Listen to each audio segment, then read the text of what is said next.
চাঞ্চল্যকর নুসরাত হত্যা মামলায় অধ্যক্ষ সিরাজ সহ 2 আসামির ফাঁসির রায় বহাল। 4 জনের সাজা কমে যাবজ্জীবন কারাদণ্ড, 10 জনকে খালাস। 4 জন কমিউট করে লাইফে এনেছেন আর 2 জনের ডেথ বহাল। এই 6 জন আর বাকি 10 জনকে একুইটাল করেছেন। কেউ শব্দ পেল না, একা একা আগুন লেগে গেল। এই পার্টটুকুর রহস্য এখানে থেকেই গেল। নিম্ন আদালতে ঢালাও মৃত্যুদণ্ড দেয়া বিচারককে সরিয়ে দেওয়ার নির্দেশ হাইকোর্টের। বিচারক মামুনুর রশিদ তার সম্পর্কে আদালত বলেছেন যে একটি হত্যাকাণ্ডের ঘটনায় 16 জনের মৃত্যুদণ্ড প্রদানটা জুডিশিয়াল মাইন্ড থাকা দরকার, তিনি সেটা করতে ব্যর্থ হয়েছেন। দণ্ড দেওয়ার ক্ষেত্র থেকে তাকে সরিয়ে আনার জন্য আইন, বিচার এবং সংসদ বিষয়ক মন্ত্রণালয়ের প্রতি নির্দেশনা প্রকাশ করেছেন।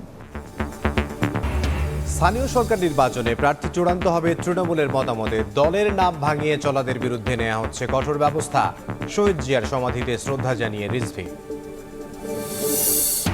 জ্বালানি সরবরাহ দ্রব্যমূল্য নিয়ন্ত্রণে সরকারের ব্যর্থতার অভিযোগ এনসিপির। অব্যবস্থাপনায় মন্ত্রিসভায় রদবদল, বললেন নাহিদ।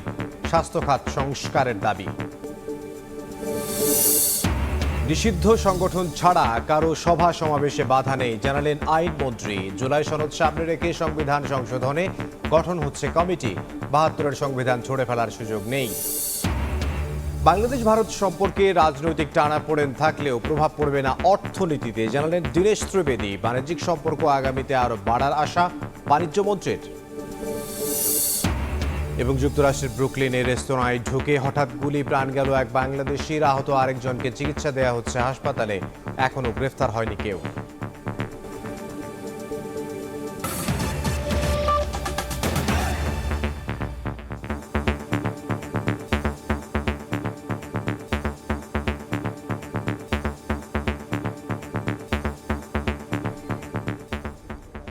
ফেনীতে চাঞ্চল্যকর নুসরাত হত্যা মামলায় সোনাগাজী ইসলামিয়া মাদ্রাসার তৎকালীন অধ্যক্ষ সিরাজউদ্দৌলা ও শিক্ষার্থী শাহাদাত হোসেন শামীমের মৃত্যুদণ্ড বহাল রেখেছেন উচ্চ আদালত। সাজা কমিয়ে যাবজ্জীবন কারাদণ্ড দেওয়া হয়েছে 4 জনকে, খালাস পেয়েছেন 10 আসামি।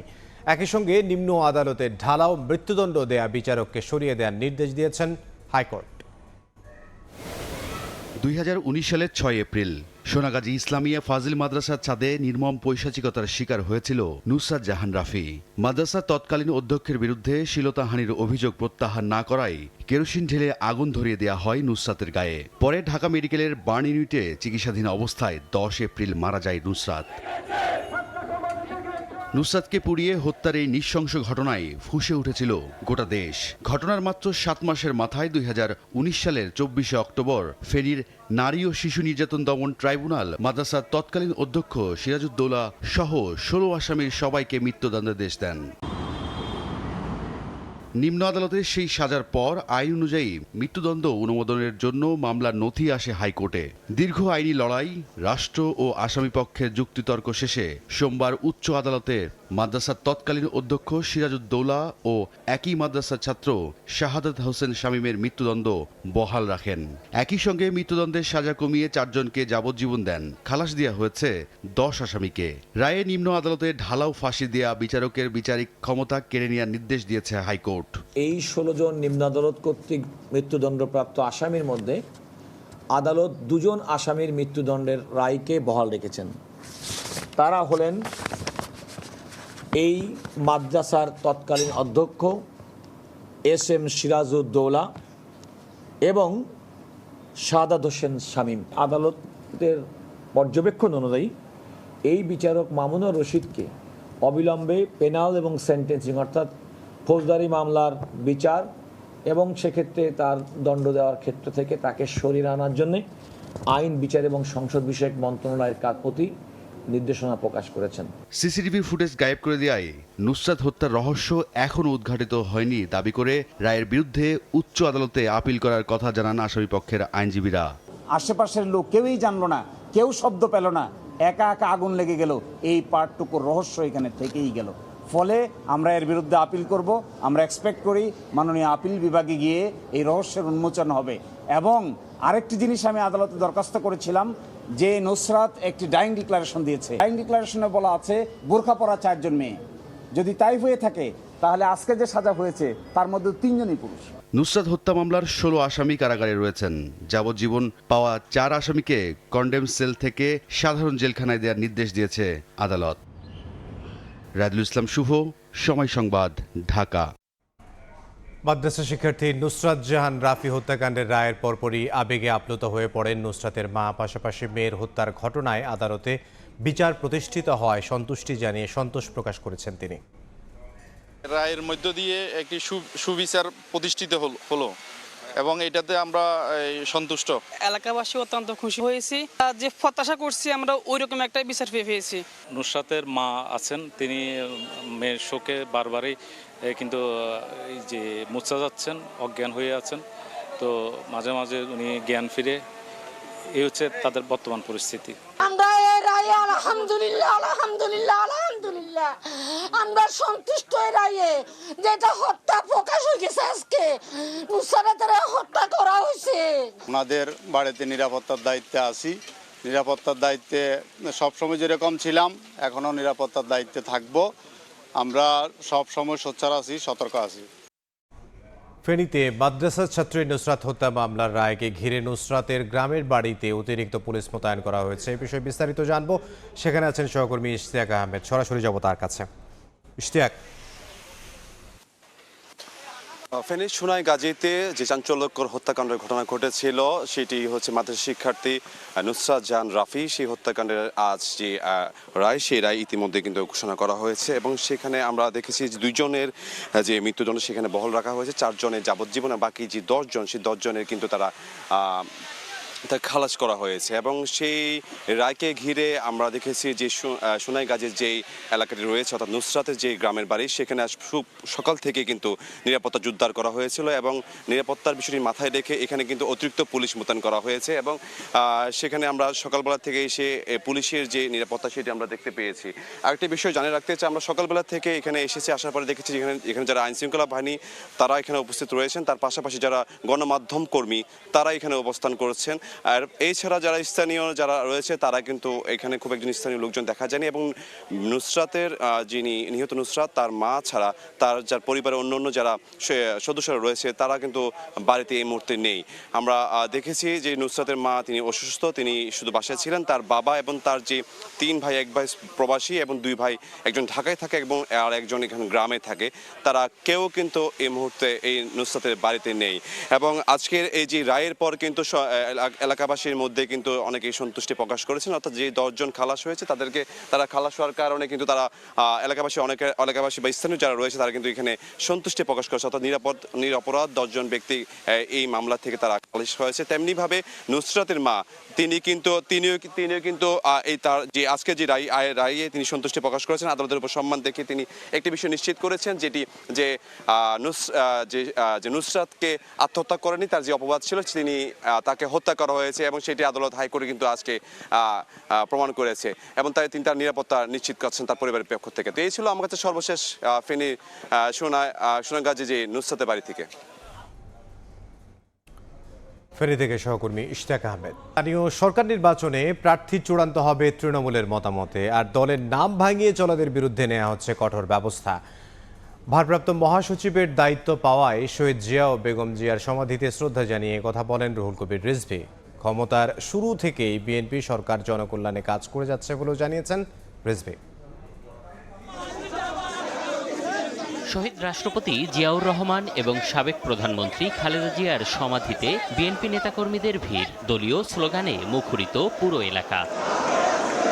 দলের ভারপ্রাপ্ত মহাসচিব হয়ে নেতাকর্মীদের নিয়ে শ্রদ্ধা জানান রুহুল কবির রিজভী। এ সময় শহীদ রাষ্ট্রপতি জিয়াউর রহমান ও সাবেক প্রধানমন্ত্রী খালেদা জিয়ার আত্মার মাগফিরাত কামনায় দোয়া ও মোনাজাত করা হয়। পরে গণমাধ্যমের সঙ্গে কথা বলেন ভারপ্রাপ্ত মহাসচিব। বলেন, সারা দেশে দলের নাম ভাঙিয়ে চলা লোকদের বিরুদ্ধে নেওয়া হবে কঠোর ব্যবস্থা। 5ই আগস্টের পর থেকে দেখেছেন আমাদের চেয়ারম্যান কত শক্ত হাতে যারা দলের নাম ভাঙিয়ে নানা ধরনের অপকর্মে যুক্ত ছিলেন তাদের বিরুদ্ধে শক্ত পদক্ষেপ নিয়েছেন। সুতরাং কেউ অনৈতিক কাজ করবেন না, গঠনমূলক কাজে থাকবেন, দলকে শক্তিশালী করতে হবে এবং দলের নেতাকর্মীরা যাতে তারা জনগণের প্রতিনিধি হিসাবে কাজ করতে পারে সেই চেষ্টাই তারা করবেন। স্থানীয় সরকার নির্বাচন নিয়ে রিজভী বলেন, এবার কোনো প্রতীক না থাকায় নির্বাচন হবে বিশৃঙ্খলা মুক্ত। দল থেকে স্থানীয় পর্যায়ে আমাদের দলের নেতৃবৃন্দ যারা আছেন, ইউনিয়নের নেতা, উপজেলার নেতা বা থানার নেতা বা জেলার নেতারা, তারা সব কিছু যাচাই বাছাই করে ইউপি নির্বাচনে যিনি যোগ্য প্রার্থী তাকে সমর্থন দেবেন, কারণ দলীয় প্রতীকে এখন তার নির্বাচন হবে না। বিএনপি ষড়যন্ত্র মোকাবেলা করে সামনে এগিয়ে যাবে বলেও জানান দলের ভারপ্রাপ্ত মহাসচিব। এম এ আজিম, সময় সংবাদ, ঢাকা। রাজধানীর মিন্টো রোডে বিরোধী দলীয় নেতার বাসভবনে কথা বলছেন জামায়াতের সেক্রেটারি জেনারেল মিয়া গোলাম পরওয়ার। সরাসরি যাব সেখানে। ব্যালটের 4টা 3.5টা মানবেই তো, ও পুরনো কথা উনি পার্লামেন্টে কইছেন। আপনারা এখন সংসদে বলছেন যে সংসদ কার্যকর রাখার জন্য আপনারা যা কিছু করবেন, তো এখানে কি জনগণের রায়কে আপনারা ছাড় দিচ্ছেন কিনা? আপনি বিং এ জার্নালিস্ট, আপনার নলেজে আছে। আমাদের আমির জামাতের বক্তব্যটা আমরা আবার স্মরণ করে দিই। গণভোটের ব্যালটে যে 4টি প্রশ্নে 70% লোক হাতে ভোট দিয়ে জয়যুক্ত করেছে, ওই রায় কার্যকর করার প্রশ্নে 11 দলীয় ঐক্য তথা জামাত ইসলামী তিল পরিমাণ ছাড় দেবে না। এটা জামাত ইসলামের আমিরের বক্তব্য এবং জনগণের রায়ের সঙ্গে আমরা আছি। পার্লামেন্টে যদি নিষ্পত্তি হয় আলহামদুলিল্লাহ, নাইলে 70% জনগণ যেখানে আছে আমরা সেখানেই চলে যাব। আর আমরা এই কর্মসূচির কন্টিনিউয়াস প্রোগ্রাম হিসেবে আগামী 5 তারিখ থেকেই সারা দেশে বিভিন্ন রুটে লং মার্চ কর্মসূচি আমরা ঘোষণা করেছি। আপনি ইতিমধ্যে অবগত আছেন। 5 তারিখে সকাল 7টায় শাপলা চত্বর থেকে চট্টগ্রামের উদ্দেশ্যে আমাদের লং মার্চের বিশাল গাড়িবহর যাত্রা করবে। সারা দেশের মানুষকে, এই রুটের সমস্ত জনগণকে অংশগ্রহণ করার, সফল করার জন্য আমরা সহযোগিতা কামনা করেছি। গণমাধ্যম কর্মীদেরও সহযোগিতা আমরা কামনা করি। সকলকে সরাসরি ছিলাম রাজধানীর মিন্টো রোডে, কথা বলছিলেন জামাতের সেক্রেটারি জেনারেল। দ্রব্যমূল্য নিয়ন্ত্রণ, আইনশৃঙ্খলা উন্নয়ন এবং বিদ্যুৎ জ্বালানি সরবরাহে বিএনপি সরকারের চরম ব্যর্থতার অভিযোগ তুলেছেন বিরোধী দলীয় চিফ হুইপ নাহিদ ইসলাম। এছাড়া শেখ হাসিনা ভারতে থাকাকালীন প্রধানমন্ত্রী ভারত সফরে গেলে বাংলাদেশের জন্য তা অবমাননাকর হবে বলেও মন্তব্য করেন তিনি। ফেব্রুয়ারি নির্বাচনে বিপুল সংখ্যাগরিষ্ঠতা নিয়ে বিএনপি ক্ষমতায় আসার পর 6 মাস পার করেছে সরকার। বিএনপি সরকারের 180 দিনের মূল্যায়ন তুলে ধরতে সোমবার সংবাদ সম্মেলনের আয়োজন করে এনসিপি। বিরোধী দলীয় চিফ হুইপ নাহিদ ইসলাম বলেন, দ্রব্যমূল্য নিয়ন্ত্রণ, আইন শৃঙ্খলার উন্নয়ন এবং বিদ্যুৎ জ্বালানির সরবরাহে বিএনপি সরকার চরম ব্যর্থতার পরিচয় দিয়েছে। গ্যাস সংকটে কারখানা বন্ধ হওয়া সহ এই সরকারের সময় দেশের সর্বোচ্চ পর্যায়ে লোডশেডিং হয়েছে বলে দাবি করেন তিনি। এই 6 মাসে এই যে 3টি বিষয়কে তারা অগ্রাধিকার দিয়েছিল, এই 3টি বিষয়তেই তারা কিন্তু নিদারুণভাবে ব্যর্থতার পরিচয় দিয়েছে। 3 মাসের মধ্যে তারা বিদ্যুতের দাম বৃদ্ধি করলো পাইকারি পর্যায়ে 19.85% এবং গ্রাহক পর্যায়ে গড়ে 16.68%। বাংলাদেশের ইতিহাসে সর্বোচ্চ পর্যায়ে লোডশেডিং কিন্তু এই বর্তমান সময়ে হচ্ছে। এর সঙ্গে যুক্ত হয়েছে ভুতুরে বিদ্যুৎ বিল, যেখানে বিতরণ কোম্পানিগুলো সিস্টেম লসের দায় গ্রাহকদের উপর চাপানো হচ্ছে। শিক্ষাঙ্গনে অস্থিরতা এবং বিরোধী দলের শিক্ষার্থীদের উপর দমন পীড়ন সহ সরকারি প্রতিষ্ঠানগুলোতে দলীয়করণ ও বিএনপির নেতাকর্মীদের পুনর্বাসনের অভিযোগ তোলেন নাহিদ ইসলাম। আমরা শিক্ষাঙ্গনে দেখছি যে পুরনো কায়দায়, ফ্যাসিস্ট কায়দায় দখল করার চেষ্টা করা হচ্ছে এবং সন্ত্রাস এবং আধিপত্য বিস্তারের চেষ্টা করা হচ্ছে। পাবলিক বিশ্ববিদ্যালয়ে উপাচার্য নিয়োগ করা হয়েছে, যার 20 থেকে 19 জনই হচ্ছে দলীয় এবং দলীয় সংশ্লিষ্টতাই তাদের একমাত্র এবং প্রধান যোগ্যতা। যেখানে শেখ হাসিনা রয়েছেন দিল্লিতে, সেখানে যদি আবার তারেক রহমান যায় তাহলে এটার আসলে মিনিং কি দাঁড়াবে? বাংলাদেশের জনগণ বা বিশ্ববাসী এটা কিভাবে দেখবে? ফলে আমরা মনে করি এটা শুধু তারেক রহমান হিসেবে না, বাংলাদেশের জন্য এটা একটা অবমাননাকর ঘটনা হবে। সরকারের যে কোনো সংকটের দায় অন্তর্বর্তী ও আওয়ামী লীগ সরকারের উপর চাপিয়ে দেওয়ার প্রবণতা থাকলেও জনগণের কাছে তা গ্রহণযোগ্যতা পাচ্ছে না বলেও দাবি করেন নাহিদ ইসলাম। ফ্যাসিস্ট সরকার ছিল। আদনান তুর্য, সময় সংবাদ, ঢাকা। 72-এর সংবিধানকে ছুঁড়ে ফেলার সুযোগ নেই। জুলাই সনদ সামনে রেখে সরকার সংবিধান সংশোধনের উদ্যোগ নিয়েছে বলে জানিয়েছেন আইনমন্ত্রী মোহাম্মদ আসাদুজ্জামান। বিচার বিভাগের উপর কোনো হস্তক্ষেপ নেই উল্লেখ করে সরকারের উপর আস্থা রাখার আহ্বান জানিয়েছেন তিনি। এ সময় সরকারের 6 মাসেও পররাষ্ট্রনীতি নিয়ে ধোঁয়াশা, স্বাধীন পুলিশ কমিশন গঠন না করা সহ বিভিন্ন কাজের সমালোচনা করেন বিশ্লেষকরা। আমাদের রাজনৈতিক মহলে এমন centre for government studies CGS এর উদ্যোগে রাজধানীর সিরডাপ মিলনায়তনে আয়োজন করা হয় নির্বাচন পরবর্তী বাংলাদেশ রাজনৈতিক প্রতিশ্রুতি ও বাস্তবতা শীর্ষক আলোচনা সভা। যে নারীর নিরাপত্তার জন্য ঢাকা এতে সরকারের 6 মাসে নেওয়া বিভিন্ন উদ্যোগ নিয়ে হয় আলোচনা। আইনের শাসন, আইনশৃঙ্খলা, মানবাধিকার পরিস্থিতি এখনো সন্তোষজনক পর্যায়ে পৌঁছেনি বলে মন্তব্য করেন আলোচকেরা। প্রশ্ন ওঠে পররাষ্ট্র নীতি নিয়েও। নিরাপত্তা দিতে হলে সেটা রাস্তায় হাঁটবার সময়, সন্ধ্যার পরের নিরাপত্তা, দিনের যে কোনো সময় যে কোনো জায়গায় নিরাপত্তা, এবং নাগরিকের নিরাপত্তা নিশ্চিত যতক্ষণ না হবে আসলে পিংবাস কতখানি নিরাপত্তা দিতে পারবে। আগের কাঠামোটা বহাল থাকবে, এর মধ্য দিয়ে ওই যে অলিগার্ক শ্রেণী যারা মাফিয়া তাদেরকে অর্থনৈতিক ক্ষমতাটা সুবিধাগুলো তুলে দেওয়া হবে। আলোচনায় আইনমন্ত্রী বলেন ৭২-এর সংবিধান বলবৎ আছে, যার ফলে এই সংবিধান নিয়েই এগুতে হবে। সংসদের নিয়ে বাস্তবসম্মত চিন্তা করার আহ্বান জানান তিনি। আইনমন্ত্রী জানান বিএনপি দ্ব্যর্থহীন ভাষায় বলতে চায় জুলাই সনদের পথে হাঁটবে সরকার। এক্ষেত্রে সরকারের উপর আস্থা রাখার আহ্বান জানান তিনি। আপনাদের এই সমালোচনাগুলো আমরা খুব পজিটিভ ভাবে নেওয়ার চেষ্টা করছি এবং চেষ্টা করব, এটা আমাদের অঙ্গীকার। আমি ব্যক্তিগতভাবে মনে করি যদি আপনাদেরকে এভাবে তোপের মুখে না রাখেন, অনেক সংস্কার হয়তো আমরা ভুলে যেতে পারি, বিভ্রান্ত হতে পারি, পথ হারাতে পারি। প্রধানমন্ত্রীর রাজনৈতিক উপদেষ্টা জহিরুদ্দিন স্বপন জানান রাষ্ট্র কাঠামো মেরামত ও সংস্কারে বর্তমান সরকার আন্তরিক, তবে এক্ষেত্রে রাজনৈতিক ঐকমত্য দরকার। যোদ্ধা ছিলেন, যারা সমর্থক ছিলেন। সরকারের সঙ্গে জনগণের সম্পৃক্ততা বাড়ানোর পাশাপাশি বিরোধী দলকে সঙ্গে নিয়ে কাজ করার আহ্বান জানান আলোচকেরা। কাউসার চৌধুরী কুমু, সময় সংবাদ, ঢাকা।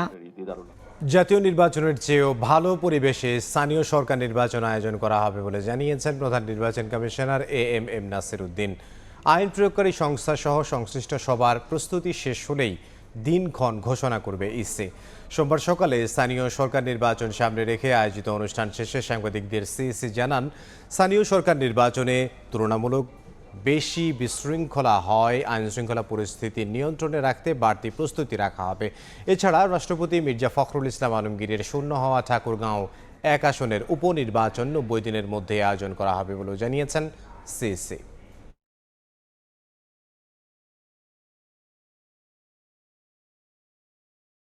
বিভিন্ন বাহিনীর, আইনশৃঙ্খলা বাহিনীর তো দায়িত্বটা এখানে একটু বেশি থাকবে।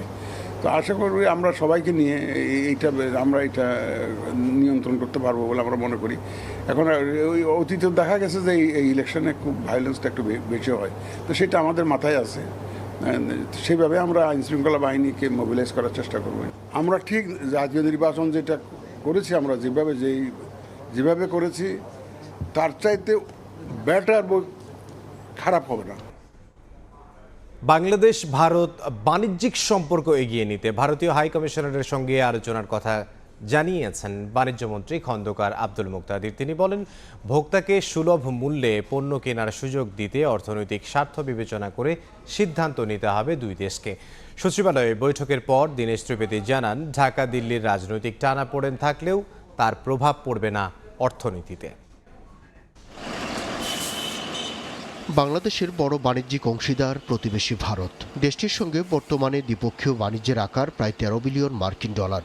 গত 2 দশকে বাণিজ্য, সংযোগ, জ্বালানি ও বিনিয়োগে উল্লেখযোগ্য অগ্রগতি হলেও সাম্প্রতিক রাজনৈতিক পরিবর্তন সহ নানা কারণে বাংলাদেশ ভারত সম্পর্ক এখন কিছুটা শীতল।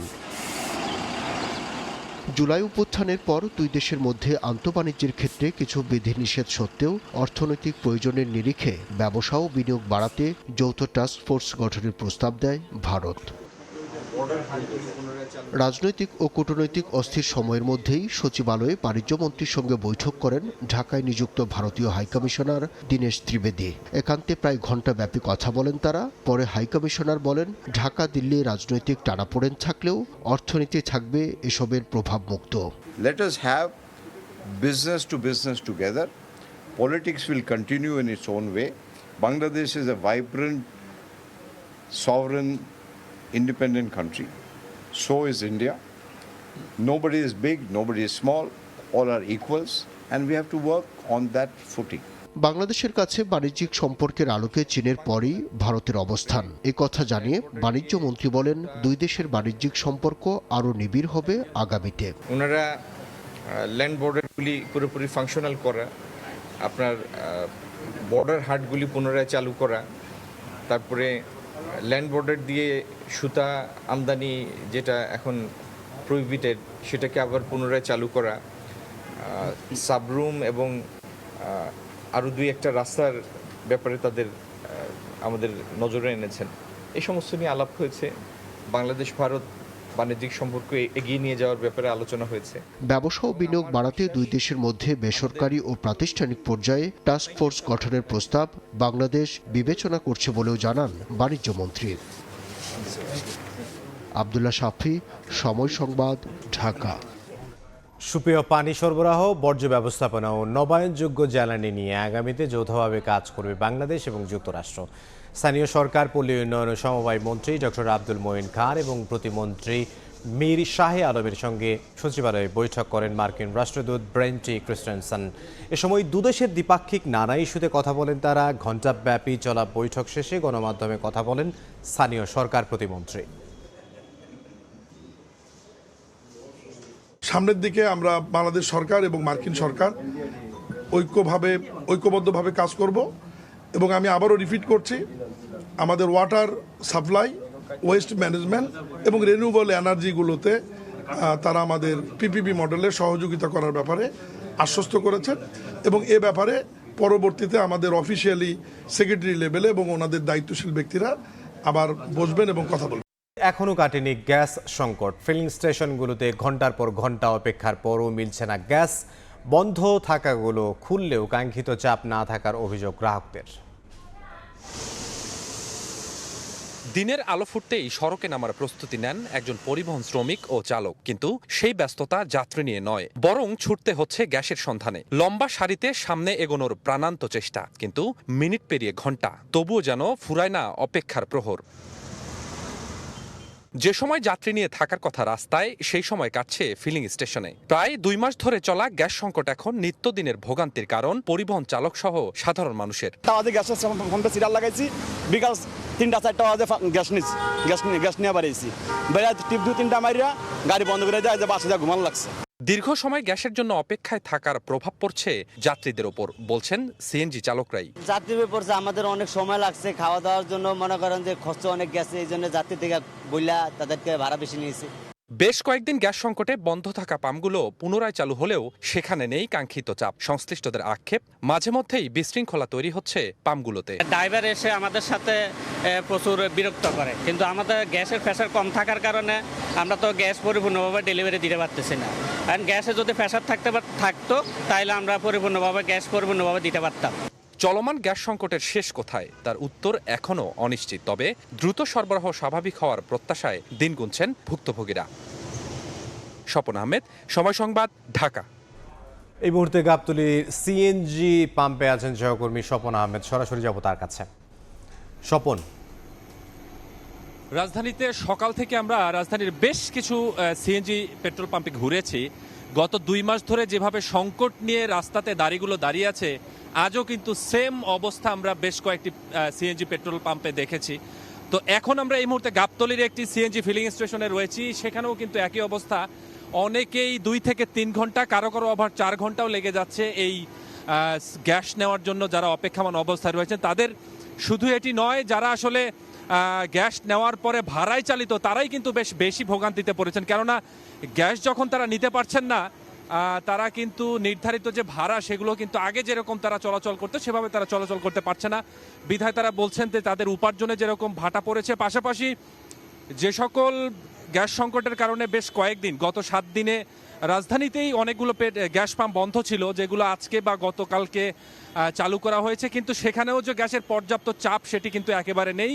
সেখানেও ঢিলেঢালাভাবেই আসলে গাড়িগুলো নিতে হচ্ছে। বলা যায় যে এই গত 2 মাস ধরে যে মানুষের ভোগান্তি নিয়ে, বিশেষ করে গ্যাস নেওয়ার জন্য মানুষের যে ভোগান্তি, সেটি আসলে কখন নাগাদ শেষ হবে এটির প্রত্যাশাই শুধু এই সকল চালক বা পরিবহন শ্রমিকরা করছেন। কেননা যখন তারা গ্যাস নেওয়ার জন্য সকালবেলা দাঁড়াচ্ছেন, তাদেরকে কিন্তু 3 থেকে 4 ঘন্টা, কারো কারো 5 ঘন্টাও লেগে যাচ্ছে কোনো কোনো পাম্পে। অতএব এই যে সমস্যা, এই সমস্যায় কিন্তু পড়তে হচ্ছে স্টেশন মালিকদেরও। কেননা যখন তারা পর্যাপ্ত গ্যাস পাচ্ছেন না, পর্যাপ্ত জ্বালানি পাচ্ছেন না, তখন কিন্তু পাম্প ওনারদের কাছে তারা অভিযোগ করছেন, কিন্তু তারাও তো আসলে দেওয়ার সক্ষমতা নেই, কারণ তারা বলছেন তাদের কাছে একেবারেই চাপ কম। তো সব মিলিয়ে গ্যাসের যে দীর্ঘ 2 মাস ধরে সংকট রয়েছে, আজও সেটি তীব্রই রয়েছে। গাবতলী থেকে গ্যাস সংকট নিয়ে জানাচ্ছিলেন স্বপন আহমেদ। 2030 সালের মধ্যে সড়ক দুর্ঘটনায় মৃত্যু হার অর্ধেকে নামিয়ে আনতে কাজ চলছে বলে জানিয়েছেন সড়ক পরিবহন ও সেতু মন্ত্রী শেখ রবিউল আলম। সকালে রাজধানীর তেজগাঁওয়ে সড়ক ভবনে অ্যাম্বুলেন্স হস্তান্তর অনুষ্ঠানে দুর্ঘটনার 5টি কারণ তুলে ধরে তিনি জানান, আইন প্রয়োগ ও সচেতনতা বাড়াতে উদ্যোগ নেওয়া হয়েছে। এদিন রুট সেফটি প্রকল্পের উদ্যোগে 7টি সাধারণ লাইফ সাপোর্ট অ্যাম্বুলেন্স, 40টি মোটরসাইকেল অ্যাম্বুলেন্স ও 80টি পেট্রোল মোটরসাইকেল হস্তান্তর করা হয়। অনুষ্ঠানে মহাসড়কের কাছাকাছি 24টি ট্রমা সেন্টার চালুর বিষয়ে গুরুত্ব দেন স্বাস্থ্য প্রতিমন্ত্রী।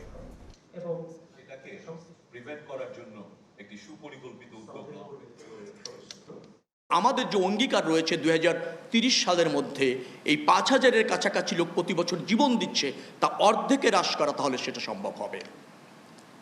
এই মুহূর্তে আমাদের প্রয়োজন রয়েছে একটা কম্প্রিহেনসিভ নিরাপদ সড়ক আইন, যেটা আমরা 2027 সালের ডিসেম্বরের মধ্যে করতে চাই। বাসের বয়স আয়ুষ্কাল 20 বছর আমরা নির্ধারণ করেছি, ট্রাক 25 বছর এটা আমরা নির্ধারণ করেছি। আমরা ইতিমধ্যে স্ক্রাব এবং রিসাইক্লিংয়ের একটা নীতিমালা চূড়ান্ত করেছি, কার্যকর করতে চলেছি। হাসপাতালে চিকিৎসা নিতে এসে কেউ যাতে নতুন করে সংক্রমণের শিকার না হন, সেজন্য সংক্রমণ প্রতিরোধ ও নিয়ন্ত্রণে জোর দিচ্ছে সরকার। চিকিৎসায় অ্যান্টিবায়োটিক নির্ভরতা কমিয়ে প্রতিরোধে বেশি গুরুত্ব দেওয়ার কথা জানিয়েছেন স্বাস্থ্যমন্ত্রী।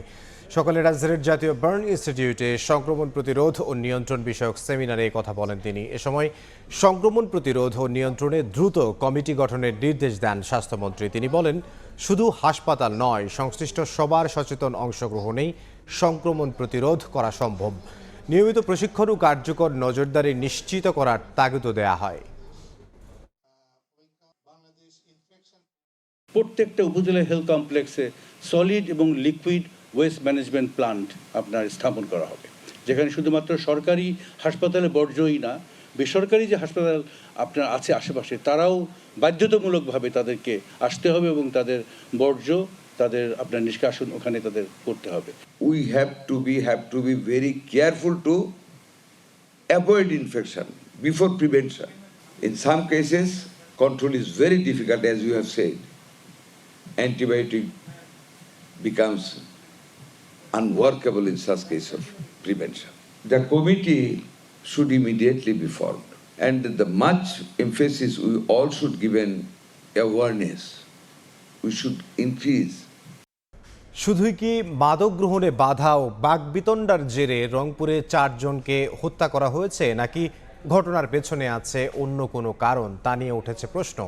মাদক গ্রহণে বাধা ও বাকবিতণ্ডার জেরে এমন হত্যাকাণ্ডের বিষয়টি বিশ্বাসই করতে পারছেন না স্থানীয়রা।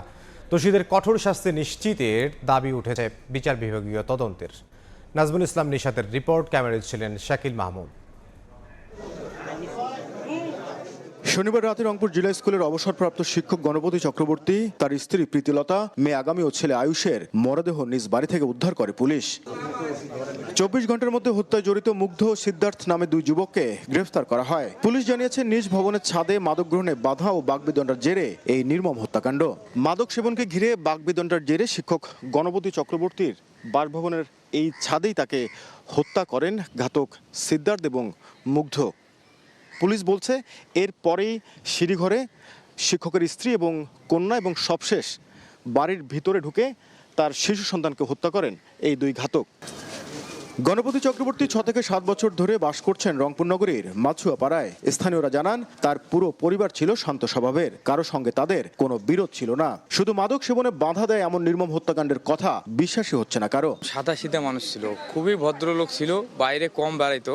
মেয়েটা খুব স্কুল যায় না, দিদি আমি স্কুল গেলাম, যা বোন যা। কারোর সাথে কোনো ইয়ে ছিল না। এইরকম যে একটা ঘটনা ঘটবে আমরা ভাবতেই পারতেছি না। 2টা ছেলে কিভাবে 4টা মানুষকে একের পর এক খুন করে ফেললো, এর পিছনে পিছনে কোনো কারো হাত আছে কিনা। অভিযুক্ত দুই যুবকের পরিবার বলছে তাদের মাদকাসক্তির বিষয়টি জানা ছিল না, তবে দোষী হলে কঠোর শাস্তির পক্ষে অভিযুক্তদের পরিবারও। আমি তো এটাই বিশ্বাস করতে পারতেছি না, ওই রকম দুইটা ছোট ছেলে এত বড় কাজ করতে পারে, একটা নয়, দুইটা নয়, তিনটে নয়, চারটে। সে যদি কাল অন্যায় কাজ কিছু করতেই থাকে সে শাস্তি পাবে। এই নৃশংস হত্যাকাণ্ডের পেছনে আর কোনো ঘটনা আছে কিনা তা উন্মোচনে বিচার বিভাগীয় তদন্তের দাবি উঠেছে। এখানে বিভিন্ন রকম কথাবার্তা আমরা শুনতে পাচ্ছি, তো এখানে আমরা চাচ্ছি এটা বিচার বিভাগীয় একটা তদন্তের মাধ্যমে, সুষ্ঠু এবং নিরপেক্ষ তদন্তের মাধ্যমে যেন এই ঘটনাটার বিচার হয়, কারণ আইন সকলের ঊর্ধ্বে। হ্যাঁ, আমরা আইনের প্রতি শ্রদ্ধাশীল। হত্যায় জড়িতদের দৃষ্টান্তমূলক শাস্তির দাবিতে সোমবার রংপুর জেলা স্কুলের সামনে মানববন্ধন করেছেন শিক্ষক শিক্ষার্থীরা। নাজমুল ইসলাম নিশাত, সময় সংবাদ, রংপুর। বঙ্গোপসাগরে ইজারার নামে লাখ লাখ টাকার বাণিজ্য। বন বিভাগের অনুমতির আড়ালে প্রভাবশালীদের নিয়ন্ত্রণে উপকূলের চর, খাল, নদী ও সাগরের মোহনা। মাছ ধরতে হলে জেলেদের গুনতে হচ্ছে লাখ লাখ টাকা। বন কর্মকর্তা ও স্থানীয় প্রভাবশালীদের যোগসাজশে গড়ে ওঠা এই সিন্ডিকেটের কাছে জিম্মি মৎস্যজীবীরা। জেলা প্রশাসন বলছে সমুদ্র, নদী কিংবা খাল ইজারা দেওয়ার ক্ষমতা কারও নেই। শিকদার জাবির হোসেনের প্রতিবেদন, ক্যামেরায় ছিলেন তৌকিব পেদা। প্রায় অর্ধ কোটি টাকা হাতিয়ে নিয়ে চলে আসে। এটা মিথ্যা কথা। যদি আমি টাকা না দিই তাইলে বলে গাছ কাটা মামলা দিবে।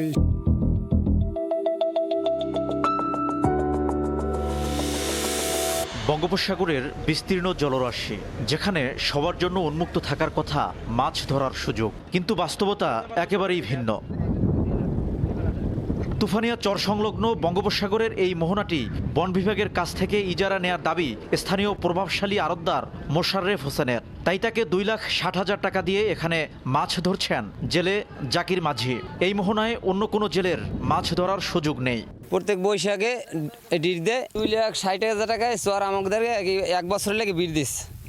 1 বছরের ভিতরে এই চর গড়া কেউ দিতে পারে। কিভাবে এত বিশাল জলাঞ্চলের নিয়ন্ত্রণ চলে গেল একটি চক্রের হাতে? এই প্রশ্নের উত্তর খুঁজতে গিয়ে সামনে আসে বন বিভাগের অনুমতিপত্র বিএলসি।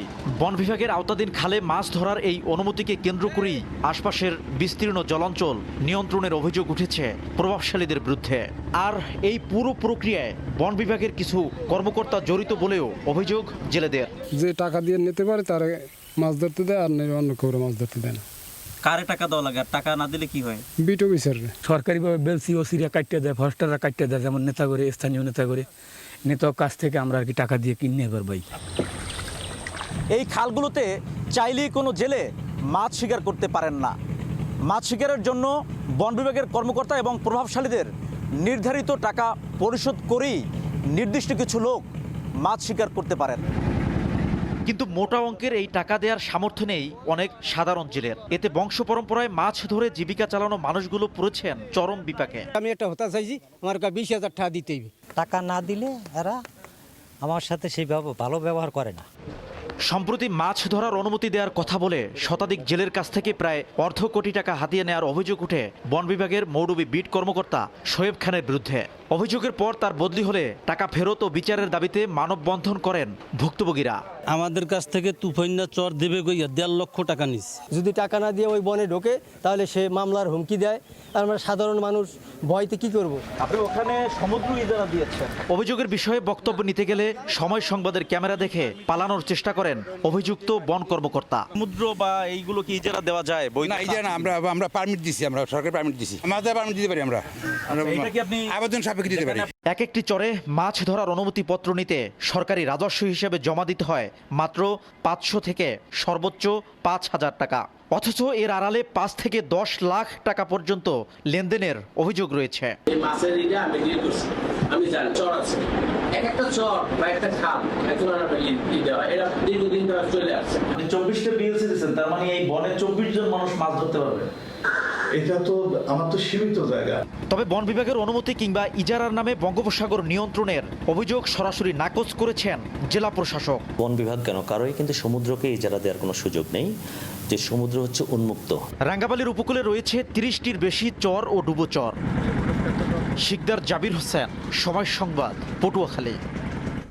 প্রথমবারের মতো বেসরকারি এমপিওভুক্ত শিক্ষকদের অনলাইনে বদলি আবেদন চলছে। নিজ জেলায় শর্ত সাপেক্ষে বদলি হতে পারবেন শিক্ষকরা, তবে সফটওয়্যার জটিলতায় নানা ভোগান্তিতে পড়তে হচ্ছে তাদের। মাধ্যমিক ও উচ্চশিক্ষা অধিদপ্তর বলছে এসব জটিলতা নিরসনে কাজ চলছে। নূরে আলম পিন্টুর রিপোর্ট।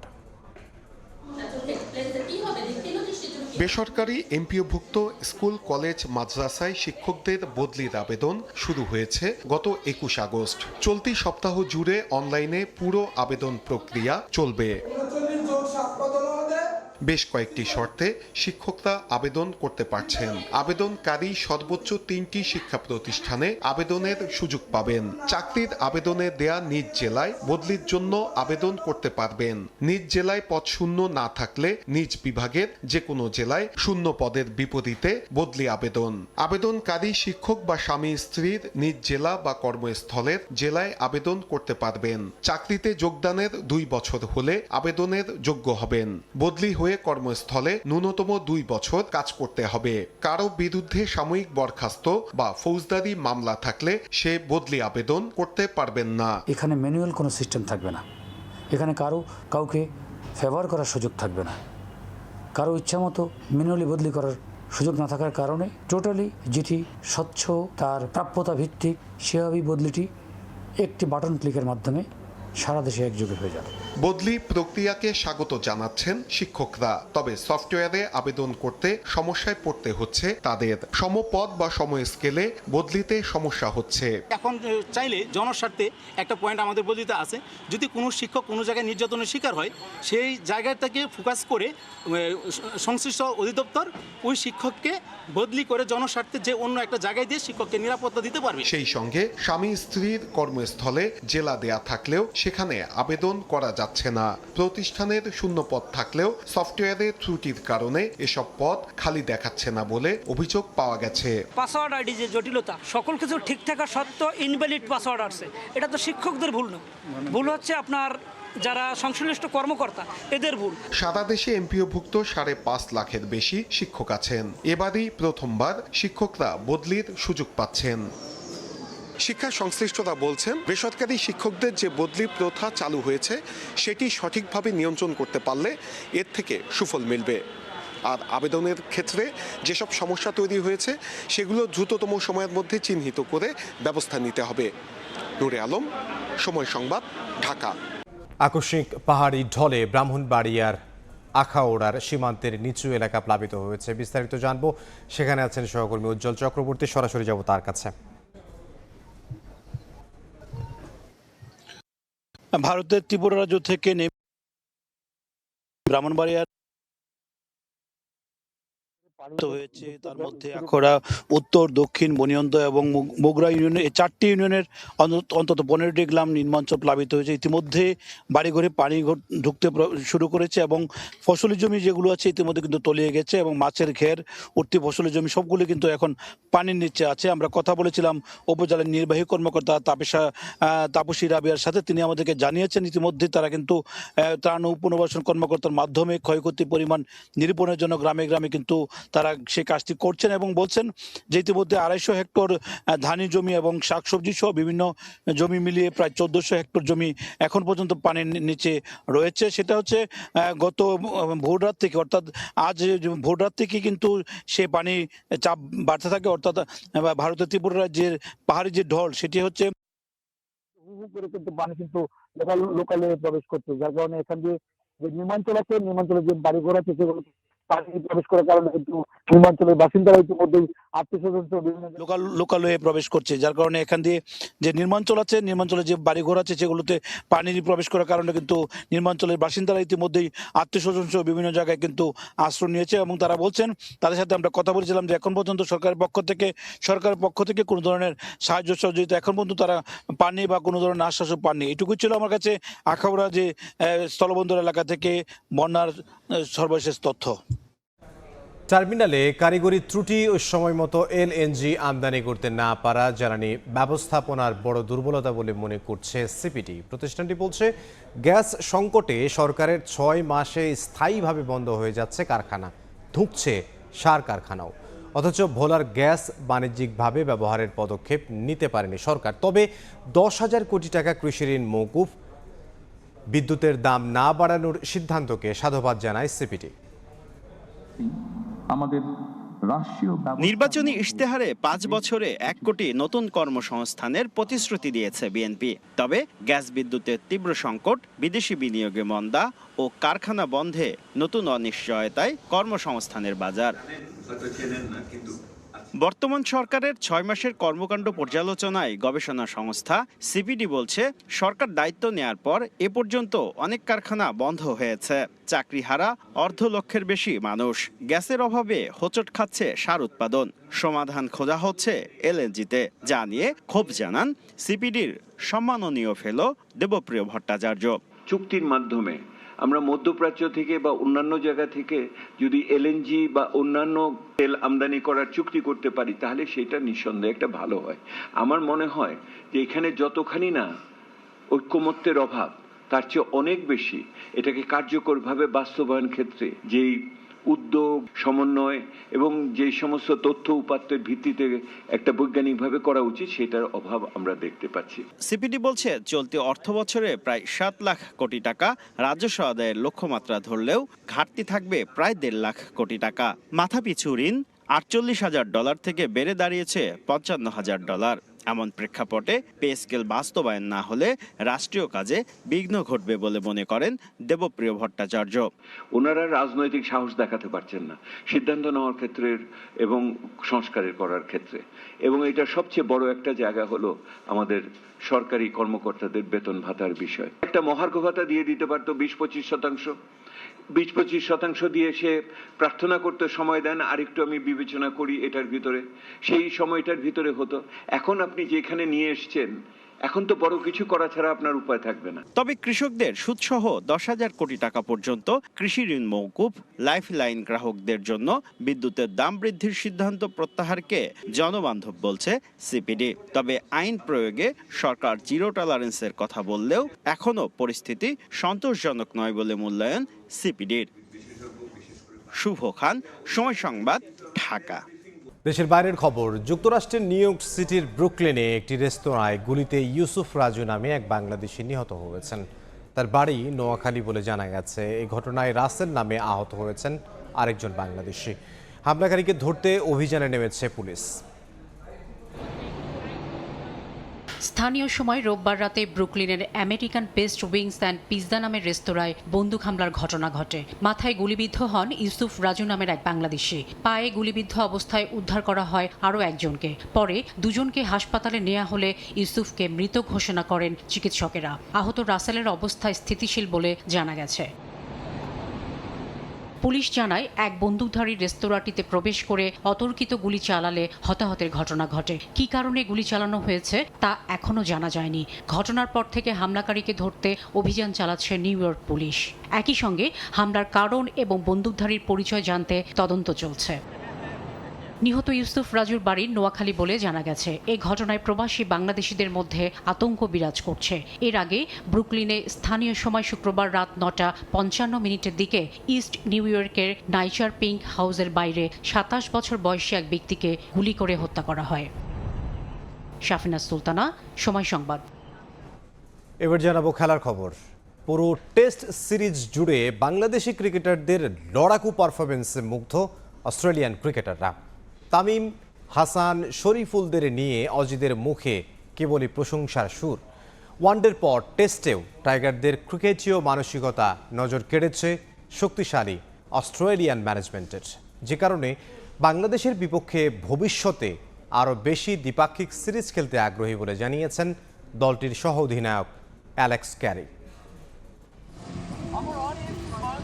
অস্ট্রেলিয়া সিরিজ শুরুর আগে সম্মান নিয়ে ফিরতে চেয়েছিলেন নাজমুল শান্ত। কথাটাকে সে সময় অনেকে বাঁকা চোখে দেখলেও এটাই এখন বাস্তবতা। ডারউইনের টাইগারদের পারফরমেন্সের পর ম্যাকাইয়ের লড়াকু মানসিকতা মুগ্ধ করেছে অস্ট্রেলিয়ানদের। তাই তো ম্যাচ শেষের একদিন পরেই ব্যাগে গ্রিনদের সহ অধিনায়ক জানালেন কতটা দারুণ ছিল এই test series. It was an entertaining series, wasn't it?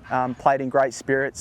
কঠিন উইকেট, চেনা অচেনা কন্ডিশন আর মাঠের ভেতরে একে অপরকে ছেড়ে না দেওয়ার তীব্র মানসিকতা, সব মিলিয়ে ডারউইন থেকে ম্যাকাই প্রতিটা পরতে শুরুতেই ছিল রোমাঞ্চ। যেখানে হরহামেশাই ভরাডুবি হয় পাকিস্তান শ্রীলঙ্কার মতো এশিয়ান জায়ান্টদের, সেখানে টাইগারদের এই হার না মানা ক্রিকেটীয় মনোভাব নিয়ে নিজের অনুভূতির কথা খোলামেলাভাবেই ব্যক্ত করলেন ক্যারি। জানালেন আরও বেশি ম্যাচ খেলার আগ্রহ। আসলে এসব তো আমাদের নিয়ন্ত্রণের বাইরে, তবে আমি বলবো পুরো সিরিজটাই ভীষণ উপভোগ্য ছিল। ওয়ানডে ও টেস্ট দুই সংস্করণেই বাংলাদেশের বিপক্ষে গত কয়েক মাস আমাদের দারুণ লড়াই হয়েছে। টেস্ট ক্রিকেটে বাংলাদেশকে আরো বেশি দেখতে চাই আমরা। তাদের বিপক্ষে নিয়মিত দ্বিপক্ষীয় সিরিজ খেলতে পারলে দারুণ হবে। অ্যালেক্স ক্যারির এই বক্তব্য শুধু আনুষ্ঠানিকতা নয়, বরং আন্তর্জাতিক ক্রিকেটে বাংলাদেশের ইতিবাচক অগ্রযাত্রার স্বীকৃতি। শুধু তাই নয়, আগামী দিনে টি-20 এবং ওয়ানডে বিশ্বকাপের প্রস্তুতির মঞ্চ হিসেবেও বাংলাদেশকে শক্তিশালী প্রতিপক্ষ বলে মনে করেন অজি কোচিং স্টাফ এবং ক্রিকেটাররা। বাংলাদেশ দলে বেশ কিছু দারুণ তরুণ প্রতিভা উঠে এসেছে, যারা চাপের মুখেও ভালো খেলেছে। সামনের বড় টুর্নামেন্টগুলোর প্রস্তুতির জন্য এই ধরনের দলের বিপক্ষে ভিন্ন ভিন্ন কন্ডিশনে খেলা আমাদের জন্য খুব কাজে দেবে। ওয়ানডের পর টেস্টেও শরীফুলের কোনো টোটকা খুঁজে পায়নি অস্ট্রেলিয়া। 2 ম্যাচে বাঁহাতি পেসারের 13 উইকেট যার বড় প্রমাণ। শরীফুলকে নিয়ে তাই সোজা সাপটা নিজের মুগ্ধতার কথাই জানালেন Alex Carey. I think he took 6 for in that last ODI in Dhaka. And then he's come out and done the same here. So, he bowled beautifully. I think all the quicks from Bangladesh this series bowled really well. Neon Muhaimin, সময় সংবাদ। He got the reward. এ পর্যায়ে শীর্ষ সংবাদগুলো জানিয়ে দিচ্ছে আরও একবার। নুসরাত হত্যা মামলায় অধ্যক্ষ সিরাজ সহ 2 আসামির ফাঁসির রায় বহাল। 4 জনের যাবজ্জীবন, 10 জনকে খালাস। ঢালাও মৃত্যুদণ্ড দেয়া বিচারককে সরিয়ে দেওয়ার নির্দেশ। স্থানীয় নির্বাচনে প্রার্থী চূড়ান্ত হবে তৃণমূলের মতামতে শহীদ জিয়ার সমাধিতে শ্রদ্ধা জানিয়ে রিজভী। আইনশৃঙ্খলা বাহিনী প্রস্তুত হলেই ভোটের দিনক্ষণ ঘোষণা করবে ইসি। এবং জ্বালানি সরবরাহ ও দ্রব্যমূল্য নিয়ন্ত্রণে সরকারের ব্যর্থতার অভিযোগ এনসিপির। পরিকল্পনার অভাব দেখছেন নাহিদ। গণবিরোধী অবস্থানের প্রতিবাদ অব্যাহত রাখবে জামাত।